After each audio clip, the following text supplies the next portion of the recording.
खाले दूल्हा अरे पान खाले दूल्हा दूल्हा के पाँचो भैया होला दूल्हा के पाँचो भैया होला लसिकिया बटोरे ले संतोष बहनोइया होला लसिकिया बटोरे ले सुशील बहनोइया होला अरे पान खाले दूल्हा अरे पान खाले दूल्हा दूल्हा के पाँचो भैया होला दूल्हा के पाँचो भैया होला लसिकिया बटोरे ले संतोष बहनोइया होला लसिकिया बटोरे ले सुशील बहनोइया अरे उनु कर बहिनी अरे उनु कर बहिनी बाजवा से लो भैली होला बाजवा से लो भैली होला जे नायले संतोष बहनोइया होला जे नायले सुशील बहनोइया होला हाथी साजो घोड़ा साजो बाबा होला लन बाबा या हो बाबा भोले बाती साजो बरियतिया सबेरे घरवाया हाथी साजो घोड़ा साजो पापा हो रमेश पापा हाथी साजो घोड़ा साजो पापा हो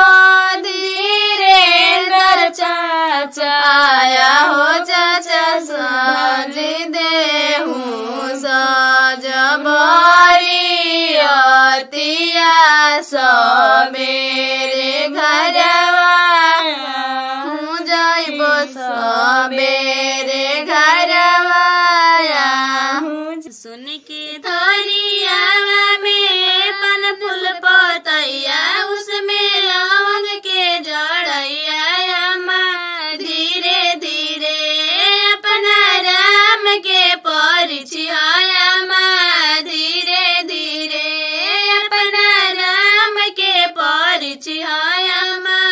धीरे धीरे सुन के थरिया में पन फूल पतैया उसमें लौंग के जड़ैया झांसी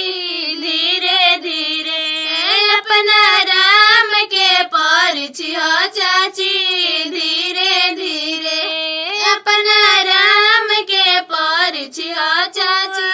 धीरे धीरे सुन के थरिया में फूल पतैया उसमें लौंग के जड़ैया हुआ धीरे धीरे अपना राम के परिचय हुआ धीरे धीरे अपना राम के परिचय धीरे धीरे अपना राम के परिचय दीदी धीरे धीरे कहवा के अगर चंदन कहवा के पान हो कहवा के नाउन बिटिया लोढ़ा ले खाड़ा हो कहवा के नाउन बिटिया लोढ़ा ले खाड़ा धनसोई के अगर चंदन बगसर के पान हो गंगाड़ी के नाउन बिटिया लोढ़ा ले खाड़ा हो गंगाड़ी के नाउन बिटिया लोढ़ा ले खाड़ा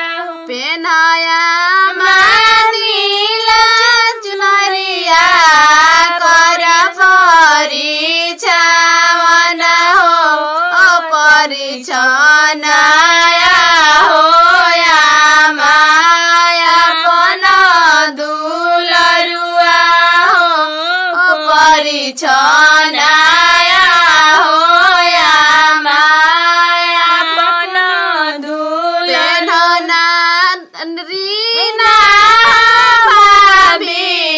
नीला रंग चुनरिया हो परिछनाया हो भाभी अपना दुलरुआ हो परिछनाया हो भाभी अपना दुलरुआ पेनना रूपा हो भाभी नीला रंग चुनरिया हो परिछनाया